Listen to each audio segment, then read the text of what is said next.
Semakin lama semakin susah. Tapi sukatan tapak rumah pun. Sebagai generasi kedua, mohonlah. Felda ni memang banyak kekurangan, di Trolak Utara ni banyak kekurangannya. Untuk bahagian sukannya,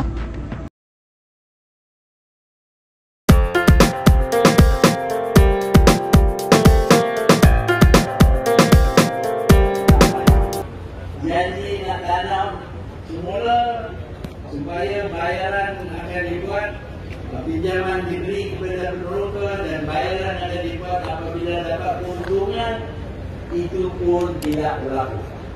Jadi ada penyelewengan yang banyak dalam Felda pada ketika itu.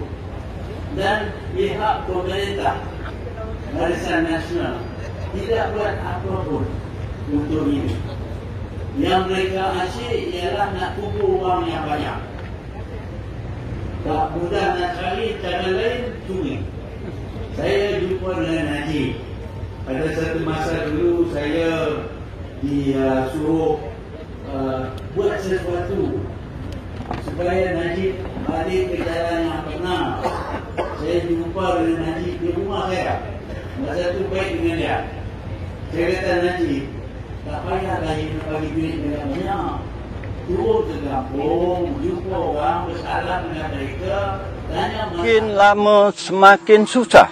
Tapi sukatan tapak rumah pun tak nampak bayang sampai hari ini. Tidak mempunyai satu perumahan generasi kedua Felda yang tersusun. Saya sendiri akan dihalau keluar. Dan saya nak minta sebagai pentadbir tanah tak dibenarkan. Mana yang kata peneroka senang? Kalau Felda buat selama ini di Besar pun tak siap. Dan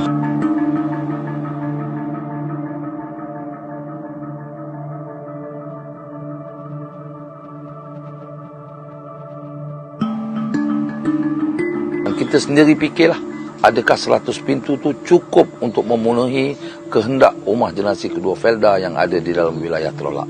Tahun 72, ya, kita datang dekat sini. Pada peringkat awal tu adalah sedikit perubahan.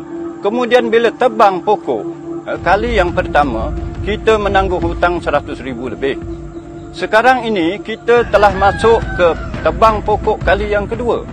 Baki hutang tebang yang tanam semula dulu, ada lagi, ya.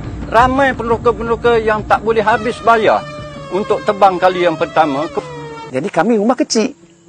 Dia orang menguasai tempat. Dia orang balik dengan pencen. Dia orang balik dengan kedai SP yang ada 100,000. Dia orang bagai heaven kalau balik ke sini. Saya sendiri akan dihalau keluar. Dan saya nak minta sebagai pentadbir tanah tak dibenarkan oleh kluster ni. Jadi macam mana saya nak buat?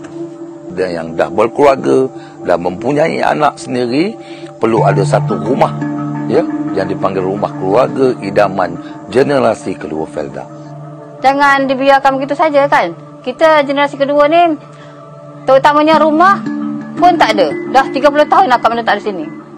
Cakap-cakap kosong je. Peneroka membawa hasil kepada negara lebih 30%. Hasil negara daripada Felda, daripada keuntungan Felda. Tapi kenapa peneroka terabai? Sebagai generasi kedua, mohonlah.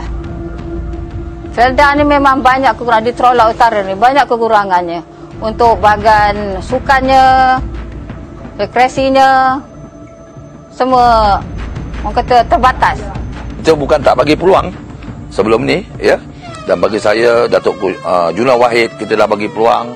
Kusyaidi, kita dah bagi peluang. Dan setakat hari ini hanya tinggal janji, ya, janji kepada kita anak peneroka. Dan saya rasa Felda Jaya juga telah dijanjikan selama 12 tahun, ya, untuk dijadikan satu bandar baru. Kita dah bagi peluang penuh, ya. Tetapi kita hanya dapat melihat saja, ya. Dan umur kita, terutama saya dah berumur 50 tahun. Saya hanya ada masa lagi 10 tahun untuk melihat sendiri dengan mata saya pembangunan yang dikatakan bandar baru Felda. Adakah semua kemudahan-kemudahan asas ini? Sebagai contoh, kita tak ada tempat perkhidmatan. Kita ada di ujung, dekat saja. Tapi kita siapa tak tengok. Tak ada orang yang nak tengok. Kempen hari ni okey, datang setiap hari. Lepas tu tak datang dah, kan? Kita tak nak orang yang tak nak tengok rakyat. Kita nak orang yang bersama rakyat. kepada calon kita, ya, calon kita yang baru ni, untuk kita lihat pula, ya. Dan saya rasa dia pun kalau menang boleh selama 3 tahun saja untuk memberikan hemat beliau kepada kita. Saya sarankan kepada generasi kedua yang berada di luar, balik sama-sama kita membantu saya dalam memperjuangkan kemenangan Amir Hushairi ini. Sedarlah, wahai sahabat-sahabatku semua, wahai anak-anak peneroka sekalian, kita kena buat perubahan supaya kerajaan yang memerintah ini akan tahu mereka telah banyak melakukan kesilapan. Kita undilah calon Amir Hushairi, ada kelulusan, ya, ada pengetahuan agama yang boleh membuat perubahan di masa akan datang. Ada pengundi-pengundi di Don Slim yang tinggal di luar, terutamanya kepada anak-anak generasi kedua yang tinggal di luar, saya merayu dan berharap agar semua dapat pulang untuk mengundi di pilihan raya kecil Don Slim pada kali ini. Walaupun ia hanya pilihan raya kecil, namun ia amat bermakna kerana pada kali ini anda berpeluang untuk memilih calon yang amat berkualiti untuk mewakili penduduk di kawasan Don Slim ini, untuk mewakili ibu bapa anda, untuk mewakili anda sendiri di Dewan Undangan Negeri.